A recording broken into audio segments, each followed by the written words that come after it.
Halo semuanya. Selamat datang di Fakta Alkitab, tempat Anda mendapatkan kisah inspiratif, sejarah Alkitab, dan wawasan yang memperkaya iman. Kali ini, kita akan membahas salah satu tokoh penting dalam kitab Hakim-Hakim, yaitu Ehud. Siapakah dia? Bagaimana kisah hidupnya? Dan bagaimana dia membawa perubahan besar bagi bangsa Israel? Yuk, kita simak bersama di Fakta Alkitab hari ini.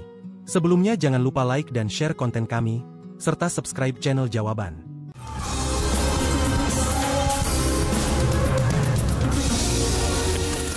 Siapa Ehud?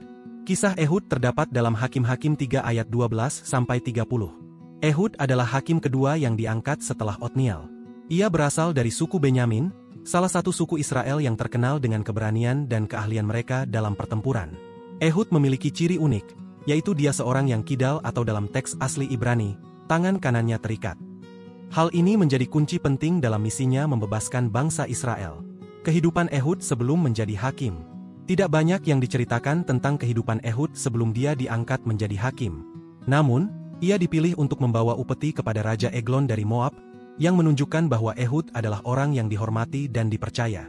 Sebagai seorang Benyamin, dia berasal dari suku yang dikenal sebagai pemuda-pemuda yang mahir menggunakan ketapel. Meskipun demikian, tidak ada catatan langsung mengenai silsilah atau kehidupan pribadinya sebelum dia dipanggil menjadi hakim. Proses terpilihnya Ehud sebagai hakim. Setelah Otniel wafat, bangsa Israel kembali jatuh dalam dosa, menyembah berhala, dan meninggalkan Tuhan. Karena itu, Tuhan menyerahkan mereka ke tangan Raja Eglon dari Moab, yang bekerja sama dengan bangsa Amon dan Amalek untuk menindas Israel. Mereka dipaksa membayar upeti selama 18 tahun. Dalam penderitaan ini, bangsa Israel berseru kepada Tuhan, dan Tuhan mengangkat Ehud sebagai pembebas mereka. Masa pemerintahan Ehud sebagai hakim. Ehud menjadi hakim dengan menjalankan misi yang sangat berani dan cerdik.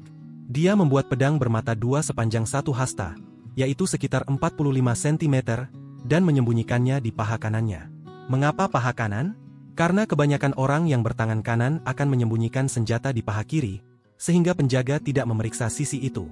Ketika membawa upeti kepada Raja Eglon, Ehud memanfaatkan momen itu untuk meminta audiensi pribadi dengan alasan memiliki pesan rahasia dari Allah.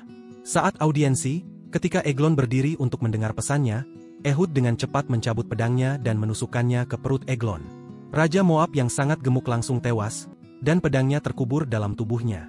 Setelah membunuh Eglon, Ehud melarikan diri ke wilayah Israel dan membunyikan sangkakala untuk memanggil bangsanya.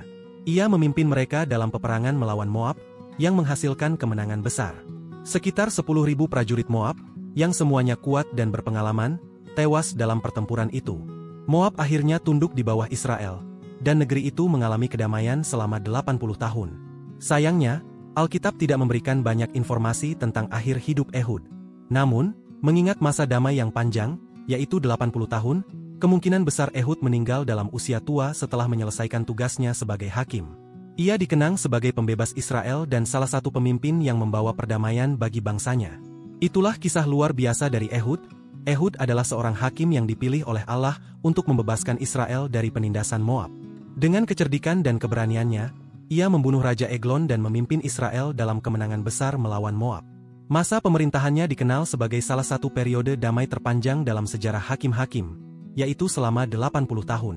Kehidupan dan kisahnya menjadi salah satu contoh bagaimana Allah menggunakan orang-orang dengan kemampuan unik untuk melaksanakan rencananya. Terima kasih sudah menyimak kisah Ehud bersama kami.